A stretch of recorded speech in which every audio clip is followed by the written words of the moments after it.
Now I would like to welcome my colleagues from across Ohio to join me on stage for a conversation focused on economic development and infrastructure. First up, I'd like to welcome Chastity Schmelchenbaugh. She's the new executive director of the Buckeye Hills Regional Council, and she's been the executive director for almost a month now. Prior to joining Buckeye Hills, Chastity served as the director of Noble County Emergency Management Agency and the Office of Homeland Security since 1999. Welcome, Chastity. Thank you.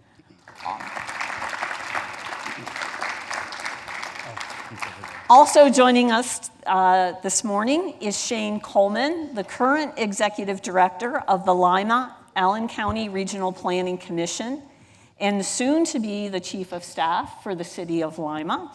Welcome, Shane. He has been executive director of the Regional Planning Commission since 2020. Also like to welcome William Murdoch, executive director of MORPC. William has been the executive director serving Central Ohio for about 10 years. Prior to joining MORPC, William worked for more than 15 years in state and local government in planning and economic development. Finally, I'd like to welcome back to the stage Mark Policinski. Mark, again, is the CEO of OKI and has led OKI for nearly 20 years. Prior to moving to Cincinnati, Mark worked in Washington, D.C. on Capitol Hill and in the Ronald Reagan administration. So welcome, everyone. Please have a seat.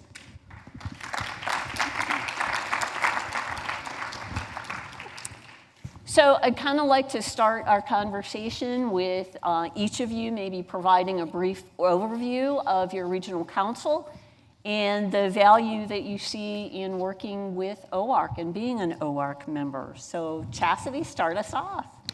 So I'm the executive director, as Jeanette said, of Buckeye Hills Regional Council. We're an 8-county region in southeastern Ohio. Our rural region encompasses 120 townships, 57 municipalities. We have approximately 260,000 residents that call the Buckeye Hills region home. The story of the region is strong in agriculture, history, local art, culture, tourism, and our top 5 sectors of employment are government, healthcare, social assistance, retail trade, accommodation and food services, and manufacturing. The government sector is by far the largest in the region. They employ over 21,000 people, nearly double the next category, which is healthcare. We were established as a regional council in 1968. We have the designation of the local development district for ARC, an economic development district for EDA, the area agency on aging through ODA and ACL, and the RTPO through ODOT. We find value with OARC in their advocacy. We appreciate that they have that statewide voice and the ability to unify us across the state as councils. Thank you so much, Chastity. Shane? Yeah, first of all, thank you. I appreciate the opportunity to be here today. So, as you mentioned, I am from Lima. I am the executive director for Lima Allen County Regional Planning Commission. We are a very small MPO. We are just 1 county in size. We have roughly 20 members, 130,000 people. We are, I'm happy to say, in the process and very near the finish line of creating an RTPO, which is going to pull in the 7 counties that surround Allen County. So that's exciting to begin thinking more regionally than maybe we have done in the past. And so that's something that as I walk out the door to my new position, the next director will continue to pursue. But OARC has been tremendous, has provided tremendous value to me and our members in my short time with regional planning insofar as that advocacy piece, but really educational as well. And I think coming from a smaller community, a smaller area, it provides that seat at the table for those small villages and townships that we work for. Thank you, Shane. Mark, that was a great introduction that you provided for the governor. So, as I told him, I said what's really incredible about it is that it was true. Anyways, I am Mark Policinski, and OKI, Ohio, Kentucky, Indiana Regional Council of Governments, is the MPO for the greater Cincinnati region, 4 counties in Ohio, Butler, Warren, Claremont, and Hamilton, 3 counties in northern Kentucky, and 1 county in southeastern Ohio. We are the largest region in Ohio, Kentucky, or Indiana. And I know my friends from Columbus dispute that. But even if the figures are not that we are the largest, I'm going to continue to say it. We are an organization, as most of the MPOs, was founded in the 60s. We have 196 political jurisdictions. We have 120 people on our board. Wow. They all have individual votes, one person, one vote. And what's really amazing about OKI is that that board of 120 people from 3 different states, 3 different forms of government, both political parties and all extremes on those political parties, we do all of our business by consensus. We have a no vote once a decade, and it's usually on whether or not the air conditioning is working or not. We have been very involved for the past 20 years as a region with the thing called the Brent Spence Bridge. We're going to get it funded this year thanks to the work of Rob Portman, senator from Ohio, who is the only guy in Congress who could pull together a bipartisan group of senators and also had the reputation with the White House to get that legislation done. So when we talk about what we're doing and where we are, that has dominated my entire tenure of almost 20 years at OKI. When it comes to OARC, when I joined OARC 20 years ago, it bears no resemblance to OARC today. I think that the fellas, Tony Reams from Toledo, in particular, stabilized the organization a long time ago, and then young guys like William came in and took it over and have really built OARC into something that you enjoy going to the meetings because you're going to learn something. My colleagues at OARC are phenomenally dedicated and they're phenomenally smart. And I learn a lot when I have an opportunity to be with them. So OARC is very big when it comes to how we view the future and where we can get some solutions. William, I don't know if we saved the best for last, but do you want to thank you and your team for all the hard work that you put together for this forum? So we do appreciate that. I do. So I'm William Murdoch with the Mid-Ohio Regional Planning Commission. Our friends call us MORPC. My team was the lead in putting this event together today. So let's give them a round of applause. They're scattered around the room. Thank you for that, Jeanette. And so MORPC serves the Central Ohio region. And Mark, once you get past 2 million people, who's counting that, right? Columbus, Franklin County, 78 other local governments, 15 counties from Logan County to Logan City. We have Appalachia, we have rural, we have urban, we have suburban, and we're in what is one of the fastest growing regions in the country right here. And so MORPC's job is just to bring them all together and to get them to work on those things that we need, both to get ready for growth and both to deal with the things that we wish could be better, whether it's transportation or environment. We work with all of these local governments to try to help them advance. And I do have you beat in one category, Mark. We have 155 people on our board. So if you can imagine 155 of the top leaders in Central Ohio come together and really get down to brass tacks about how we can make this region better and how we can make the state better. It's been a really rewarding, effective, impactful body of people to really move us forward.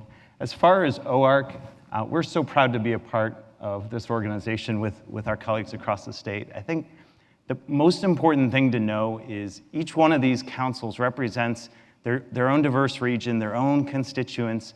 And at OARC, we all come together, whether it's Northeast Ohio or Southwest or Appalachia or Central Ohio and everywhere else. And our job is to figure out how to work together and how to take those best practices that are happening, say, in Toledo and see if we can make them happen in Dayton or Columbus. And that camaraderie, that dialogue, that forum for collaboration, it's been really impactful. It's really important. And I think it speaks volumes that both candidates for governor, both came to this event with our sponsors, with our partners. That speaks a lot to the work that's happening across the state. Thank you very much. Well said, well said. So as you've heard, OARC represents a wide cross-section of Ohio, from rural communities, urban, suburban, but we have a lot of commonalities. We also have a lot of differences, but like my counterparts, I feel that OARC really brings us together so we can share common solutions. I know when I come to the meetings, I learn a lot from my colleagues, so I really appreciate the collaboration and the cooperation that happens. So with that, I mean, each of our regions has some unique challenges and opportunities. And so I'd like to talk about maybe some of the most impactful projects that are happening in your region right now. Mark, do you want to start us off?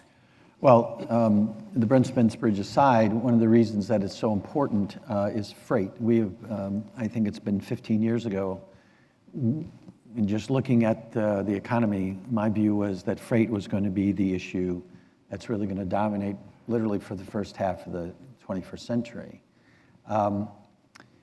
In that regard, our airport, CVG, is the airport of Cincinnati is located in Kentucky.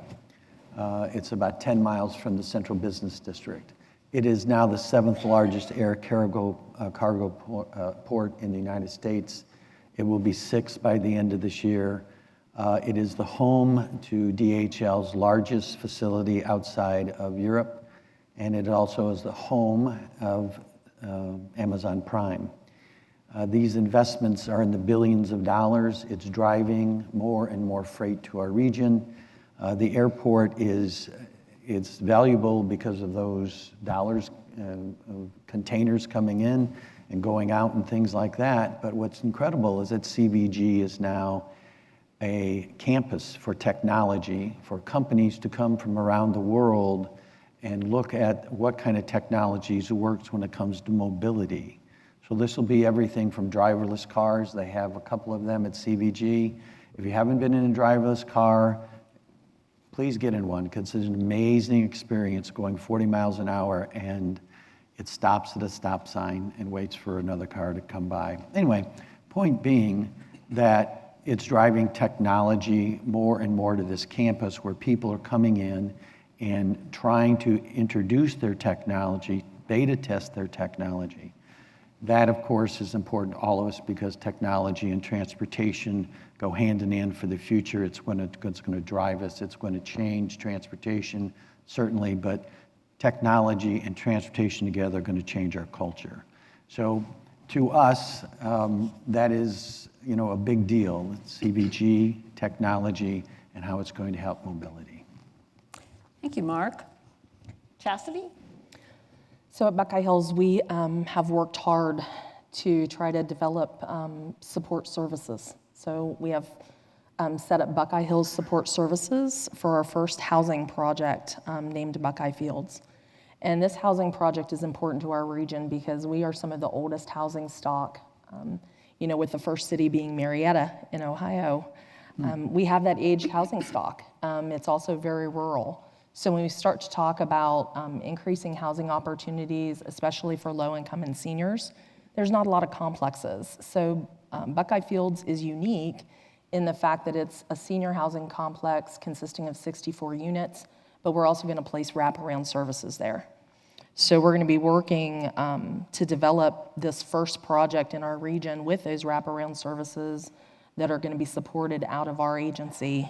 And then we're going to create that as a replicable process to go into the other 7 counties. And we hope that we can start to provide that high standard of senior housing as we move forward.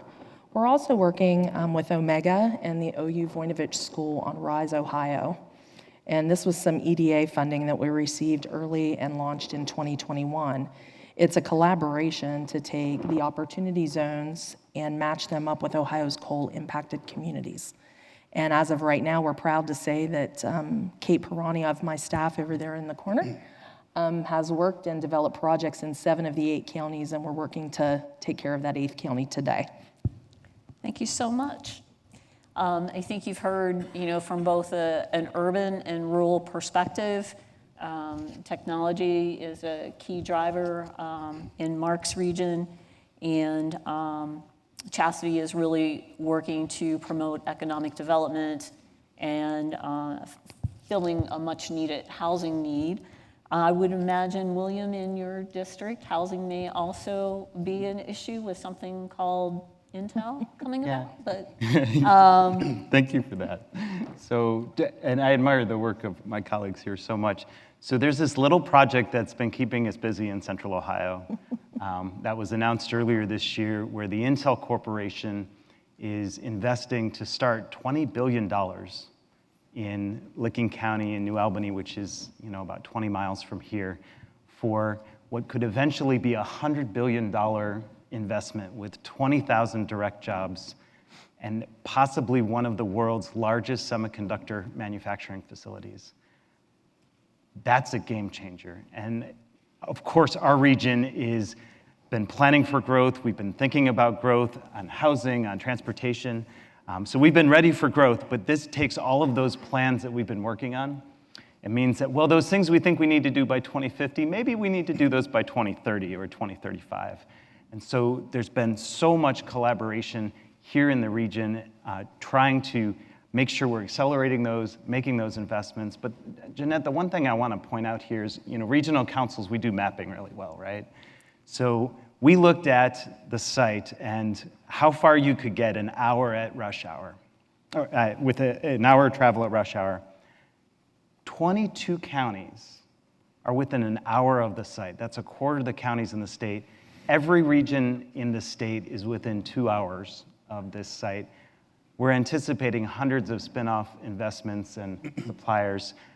If anybody's thinking this is a Central Ohio thing, they're completely right and they're completely wrong, because this is a statewide play. It really is something that I know colleagues across the state are really thinking about. How can we take advantage of this investment?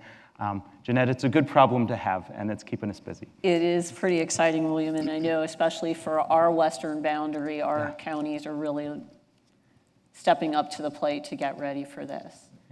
Shane, what are some of the exciting things happening in your region? Well, I think to William's point, we are evaluating how we become involved with the Intel project and how that might affect Allen County. But our partners and members are doing a lot of different things right now relative to downtown development. There's some serious change taking place in Lima, some private investment in what we're calling the Central District, which is a really cool environment that they're working on, taking advantage of the demo dollars and the brownfield monies. But we're in that unique position of agriculture is very important to us where we're at, right? It's a big part of what we do. So balancing that urban atmosphere and the agricultural needs is critical to what we do, and very diverse group of folks that we work with. So it's a lot of fun. But I would say I just kind of want to piggyback on the governor's comments about traffic safety. We saw from 20 to 21, we doubled our fatalities in Allen County. So that's something that we are really focusing on right now internally as the MPO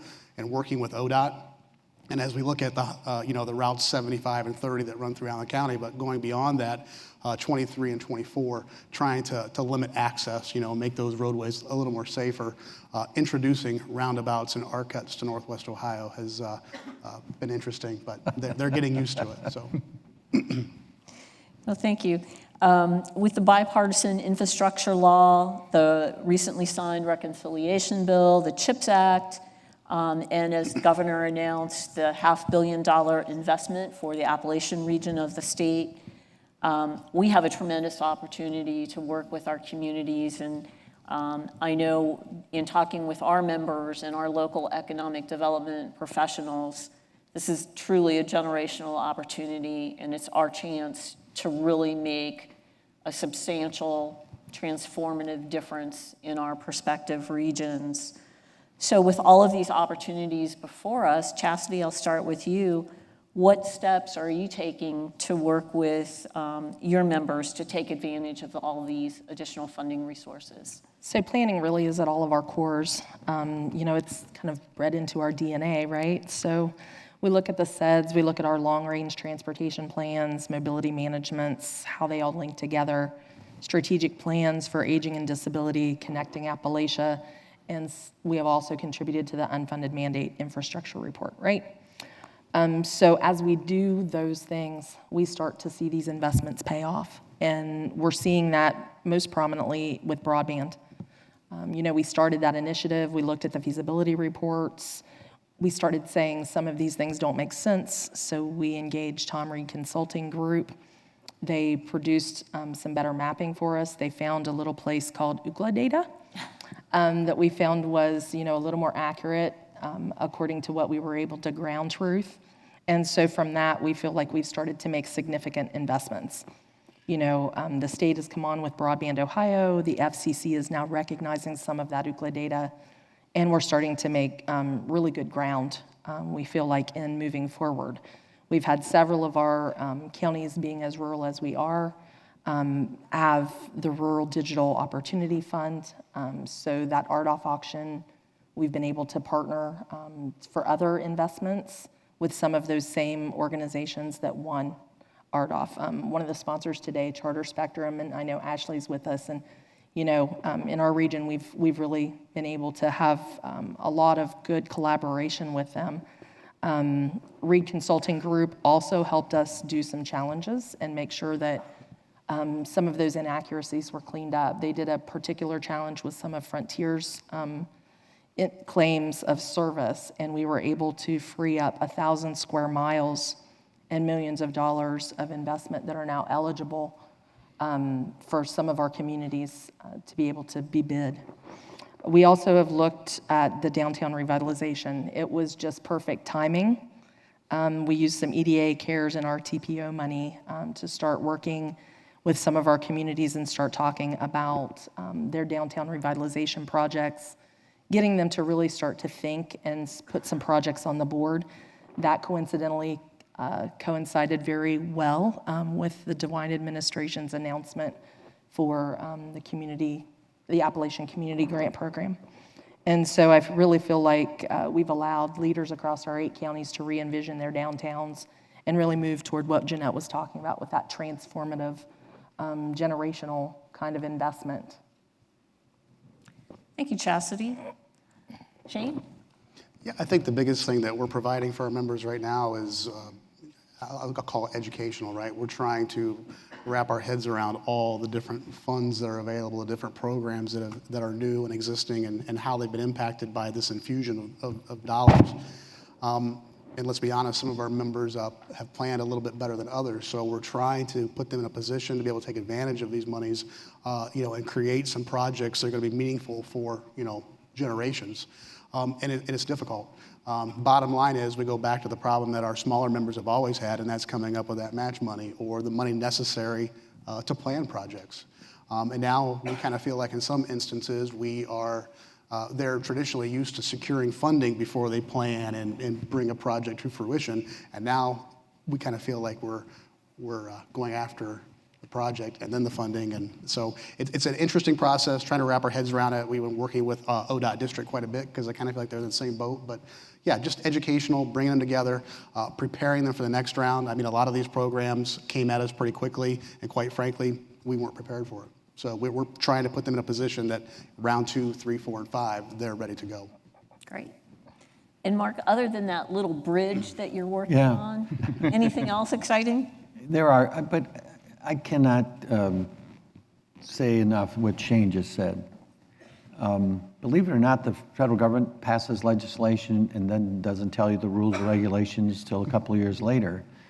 And that's what's confusing and demoralizing to a lot of our communities, is that the money's out there, they hear it in the newspaper, they turn on television, their constituents hear about it, but how to put projects together, they don't know, and we don't know.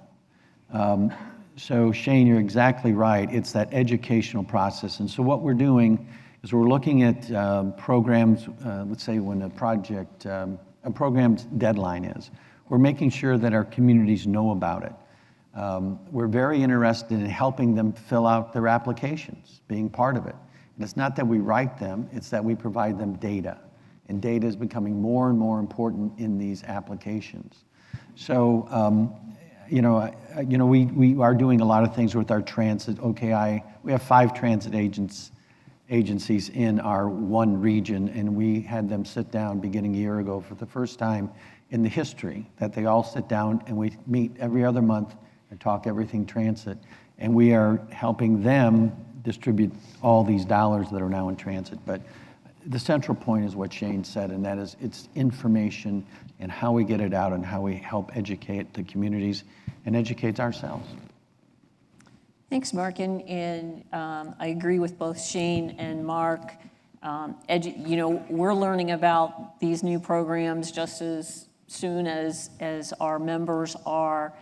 And I know we've talked with a few communities about applying for some of these competitive funds. And we've actually said, hey, we have 4 more opportunities to apply. Let's spend the next year getting ready to apply for the next round, so that we're not just spinning our wheels. We have that time to put the data together and put together a competitive application. William, what is MORPC doing to prepare? Well, thank you for this question, and I couldn't agree with my colleagues more. Just jesting a little bit, sometimes people will say, well, why do we have a MORPC anyhow? This is why you have a MORPC, is what I'll tell them, because right now there's opportunities from the federal government. They're plentiful, they're confusing. You can move projects across our region and the community ahead that maybe we couldn't have before. And it's our job to help them figure that out. And it's an important role, and it's a tough role. I think a good way that we think about it is we have what we call a drive investment strategy. And so we've hired a team, individuals in economic development, and to go after grants, whether we can write them or just help make our communities aware of the opportunities, whether it's new capacity in Delaware, Licking County, or that trail network, or safety or equity projects, or transit in our urban core. Those are all opportunities, but we're going to miss them if we don't really help the communities get after them. And Jeanette, I'd be remiss not to bring up what is one of the biggest opportunities, I think, for the state. And the bipartisan infrastructure law provides generational funding for passenger rail, both new service and better service. And at MORPC, looking around the state, we really strongly support other parts of the state. I know Grace is here. Northern Ohio, we want to make sure better rail service. Southwest Ohio. But the fact is, the largest region in the country without passenger rail is the one we're sitting in. And that means our communities, our businesses, don't have that opportunity for another connection to the rest of the state. I know Dayton's in the same boat here.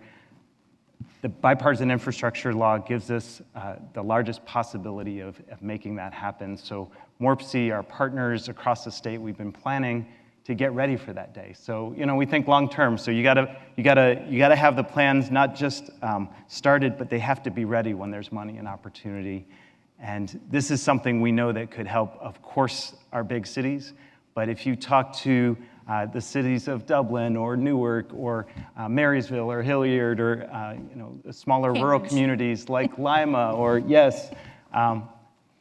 passenger rail could be transformative for them. And this is the chance we have the opportunity to do that as a state. And we think it's the time to do it. And this is the work in front of us. Thank you so much.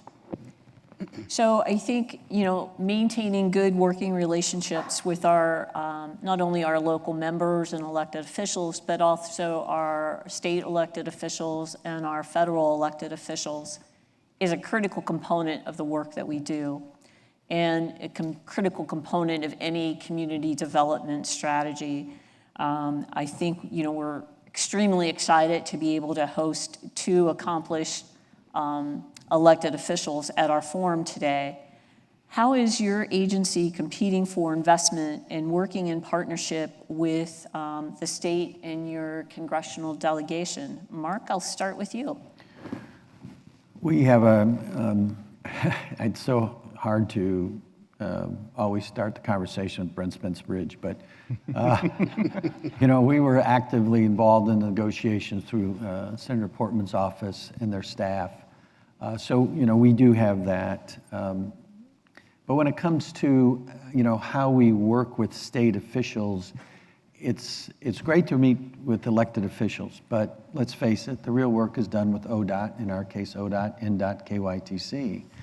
And that relationship, when I got to OKI, was almost a badge of honor that OKI fought with all, equally, everybody. Didn't make any difference. They fought with Hawaii if Hawaii would actually somehow. And we took the exact opposite approach. So it's working with those agencies, and we're 92% of our budget is transportation.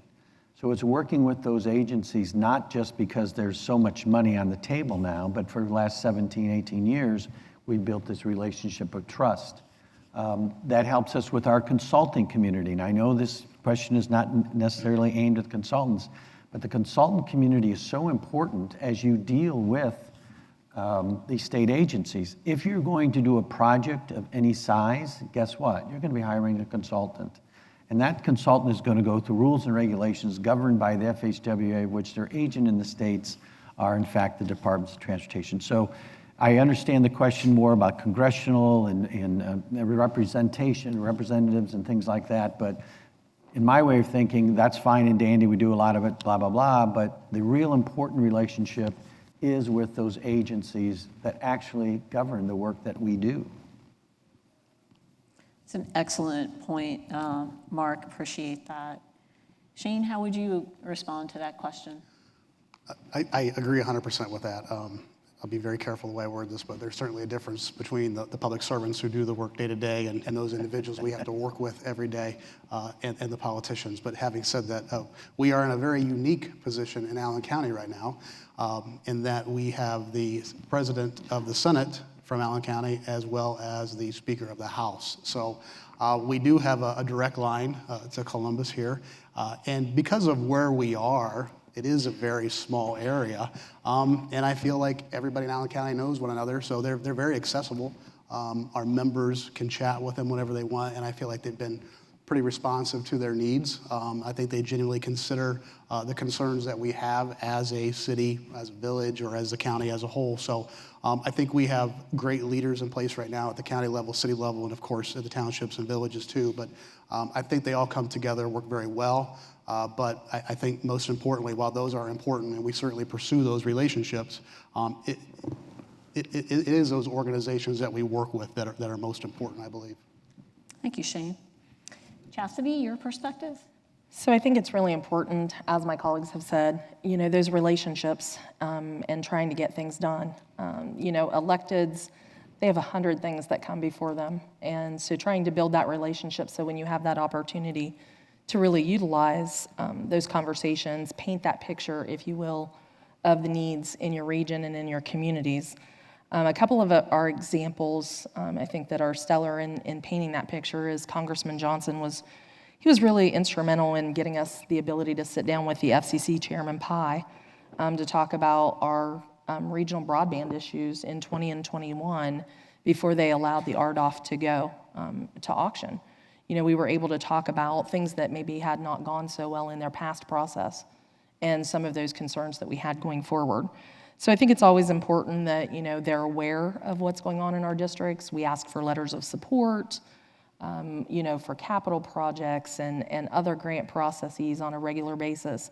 And having that relationship gives them, the confidence to be able to give us those letters of support to know that we aren't just, plucking a project out of the sky. We've actually done the planning, we've done the work, and then, of course, allowing us those opportunities to sit down with the executive branch representation, because that's where the rubber meets the road, as we all know. On the aging side, we find ourselves in a historic position with healthcare. I think we can all agree, we're competing with hospitals and things like that for licensed staffing, and that's a real struggle today.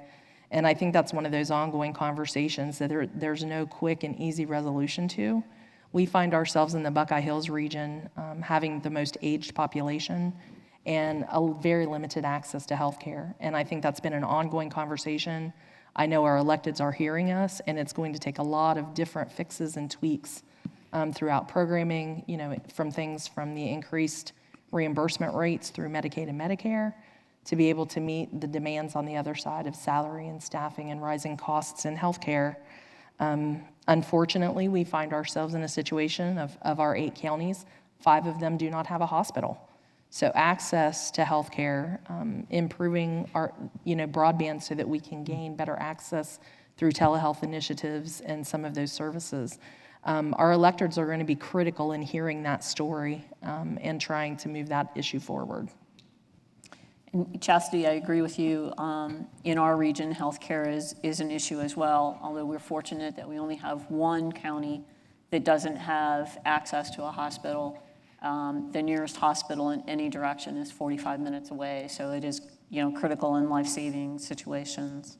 I think, too, you've heard that we need to have a balance. We need to have the good relationships with our elected officials, and then good relationships with the agencies that provide funding to our regions. William, your perspective? Yeah, thanks, Jeanette. This is great conversation. There's so much that we could be divided about. There's so much potential polarization or partisanship. But on the things that regional councils work with communities on, if you're really going to have impact, you got to have everybody at the table. And we're so grateful to have the model set with our senators in Ohio, with Senator Portman pushing and leading and being the lead Republican on the bipartisan infrastructure bill, and Senator Brown's team being critical for really core parts of that bill. That really sets the tone for the work that we need to do in our region. And the way that we respond is two ways. We think about the region and how we can interact with our congressional delegation, how we can make change in DC. MORPC actually hosts what's called the Columbus Region Coalition. So we work with all of the major entities, Columbus, Franklin County, private sector entities, folks like the Columbus Partnership, Ohio State, and others. And we look for those points of agreement where we can go and advocate for things that will improve Ohio and improve Central Ohio. And we also do the same thing at the local level. And this is something that MORPC has a long tradition of really bringing together our community leaders to say, what are the things that we can agree on? And where can we have impact? And so we have this entity called the Regional Policy Roundtable. And just to prove the point, the chair is Mayor Scheffler of Lancaster, who's over here, Mayor of Lancaster. The vice chair is City Councilwoman Barosa Deputy from Columbus. And their simple job with that committee is to figure out where they agree. And how can Columbus, county seats, everywhere in between, pick the issues that we can have an impact on? And I'll be darned if they can do it. And there's so much power in that when you walk into a legislator's office and they say, well, do the townships agree with this? And we say, yes. Well, what about Columbus? What about the counties? And we say, yeah, we did all that work for you. This is where we can agree. There's plenty of things we can disagree on, but the real impact that we can have is on the parts where we can agree. And infrastructure, that's a really important way we can do that. Thank you, William. I think it's absolutely critical that we as regional councils enable our members to find that common ground. And I know Chastity and I will have that challenge or opportunity to make sure that we get the governor's $500 million investment in our regions to get it right. And that gives me a nice segue to our final topic of conversation. We have, as regional councils and community leaders, a tremendous opportunity with all of the funding that's currently available. What do you hope that future generations will think we got right from each of your regions? Shane, I'll start with you. I hope that future generations look back and see that we took the time to consider our actions, where to best invest the funding that we are receiving, be it discretionary or grants of that nature. But we find that it's impactful and transformational. I think we have an opportunity today to really transform lives of people who have been disproportionately impacted, and I think we can do that with the current funding we've got. William? This is a moment in our region where we're growing bigger.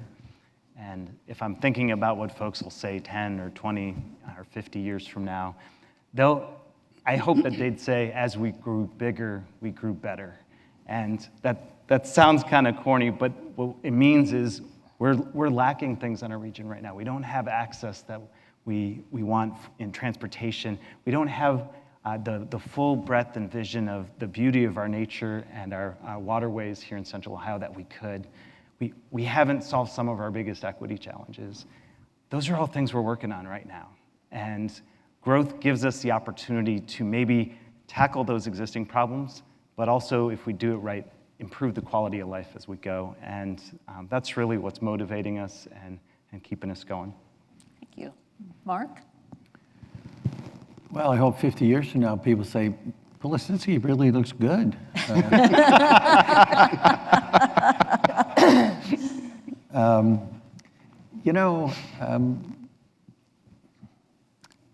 I hope that people say we got it right and not correct. There are so many people, single issue folks, who have the greatest idea in the world, and they spend a lot of time ginning up press and getting people excited, and their ideas just don't work. They're not even practical. But that doesn't stop the Cincinnati Enquirer or the Cincinnati Business Courier from running huge stories on this. So my whole point is that if we take those people and set them aside, we are the federal government, but our constituents are only at the local level. At OKI, and I'm sure other MPOs do this as well, we try to build our entire program from the ground up. So when I look back, when people look back 50 years from now, I hope they'll say they just didn't go with the loud people. They didn't go with the shiny object, the most politically correct thing, but they went to the communities and they asked what they wanted them to do with all of this money. And that when they got those ideas, they worked with those communities and they spent the money most efficiently and effectively, which means there's more money for more projects generated by communities. Because at the end of the day, we are a service organization. That's all MPOs are. We service those people in our regions. If we fail that, it doesn't matter what project we build, because it won't have an impact on the people that we're supposed to be serving. Thank you, Mark. Chastity? Well, with 26 days on the job, I can tell you that largely the things I've shared with you were a product of a brainstorming session with the leadership and the staff. And this was probably the most fun we had as we started talking through these questions as a staff. And so I would share with you that they came up with the Buckeye Hills Regional Council superpower, is that we span lots of these siloed issues, and we try to bring them together, everything from healthcare to transportation to development, community, and economic. And so out of that, we really want to become a family-friendly portion of the state. We already feel like we kind of coined that already, but we want to really become that place where people can live, work, and play. And in order to be able to do the live and work part, we really have to build out our infrastructure. You know, we're challenged with terrain issues. Those of you that's been to southeastern Ohio, we have a lot of hills. We actually border into the foothills of the Appalachian Mountains. And sometimes when we're talking infrastructure, that's a big challenge. So we hope that our treasures and our dreams in the future recognize this moment in time as saying we got it right by figuring out how to balance that infrastructure investment with nature. And we truly are the place where people want to come, and we're that draw where they want to come, live, work, and play. Well, thank you so much. I hope our panel has given you a good idea of what regional councils do, how they can truly help our communities grow and become a better place to live. So please join me in thanking William, Mark, Shane, and Chastity. Well done.